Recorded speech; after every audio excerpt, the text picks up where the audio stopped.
life and teaching of the Master of the Far East by author Spalding, Baird T. Spalding, otherwise known as Baird Thomas, 1857 to 1953.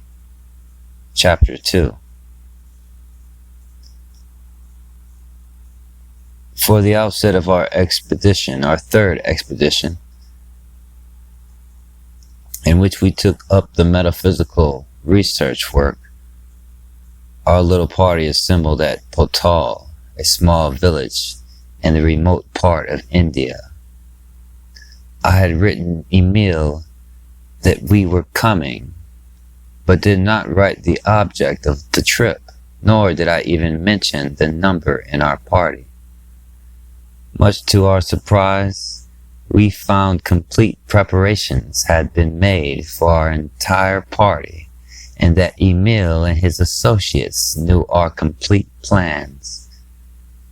Emil had rendered us a remarkable service while in southern India, but the service rendered from this time on surpassed all description.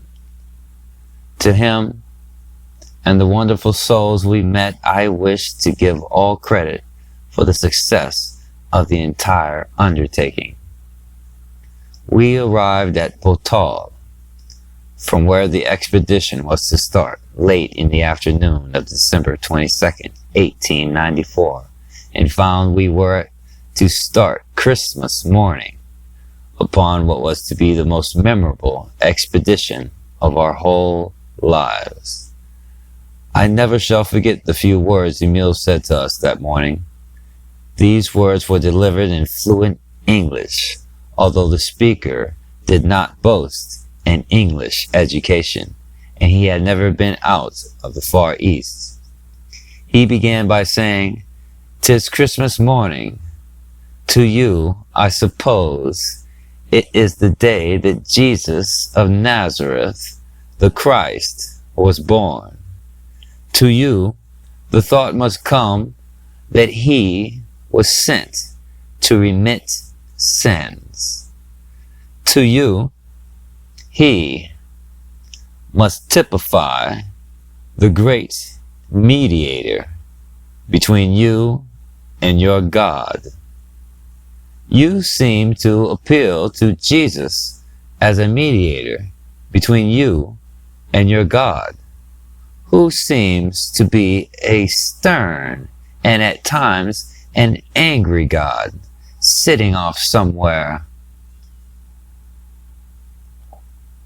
in a place called heaven, located where I do not know, except it be in a man's consciousness. You seem to be able to reach God only through his less austere and more loving Son, the great and noble one, whom we all call blessed, and whose advent into the world this day commemorates. To us this day means more. To us this day not only means the advent into this world of Jesus, the Christ, but also this birth typifies the birth of Christ in every human consciousness. This Christmas day means the birth of the great master and teacher, the great liberator of mankind from material bondage and limitations. To us this great soul came on earth to show more fully the way to the real God, the great omnipotent, omnipresent, omniscient one, to show that God is all goodness, all wisdom, all truth, all in all. This great master who came to this world this day was sent to show more fully that God not only dwells without us, but within us, that he never is, nor can be, separated from us or any of his creations, that he is always and just and loving God, that he is all things, knows all, and is all truth. Had I the understanding of all men, it is beyond my power to express to you, even in a humble way, what this holy birth means to us. We are fully convinced, and we hope you also will see, that this great master and teacher came to us that we might have a fuller understanding of life here on earth, that all mortal limitations are but man-made, and in no other way should they be interpreted. We know that this greatest of all teachers came to show more fully that the Christ in him and through whom he did his mighty works is the same Christ that lives in you, in me, and in all mankind, that we can, by applying his teachings, do all the works that he did and greater works. We believe that Jesus came to show more fully that God is the one great and only cause of all things, that God is all. You may have heard it said that we believe Jesus received his early training among us. Perhaps some of us do believe. Let that be as it is. Does it matter whether his training came from among us or as a direct revelation from God? The one source where all things really exist. For when an idea from God mind has been contacted by one man and sent out through the spoken word, cannot one or all again contact that thought in the universal? Because one has contacted the idea and sent it out, it does not follow that it is his particular possession. If he did appropriate and hold it, where would be room for receiving? To receive more, we must give out what we have received.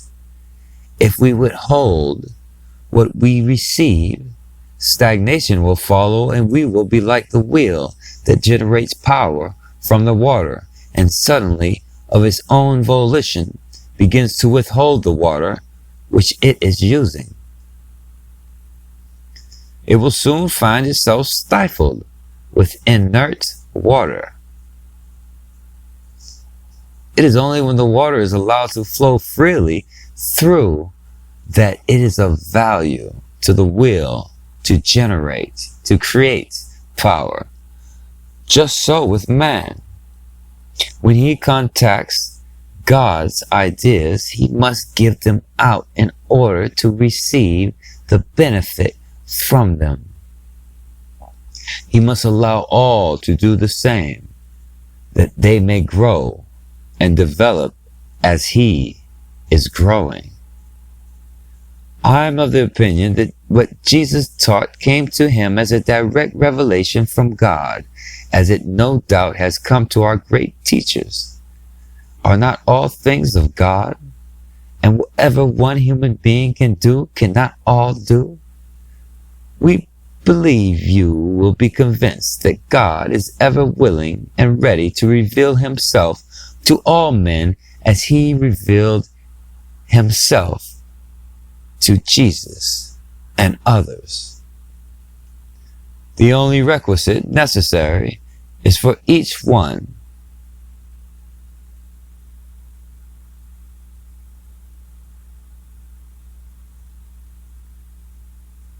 to be willing to let God come forth. We believe with all sincerity that all are created equal, that all men are one man, that the mighty works done by Jesus can and will be done by all. You will see there is nothing mysterious about these works. The mystery is only in man's mortal concept of them.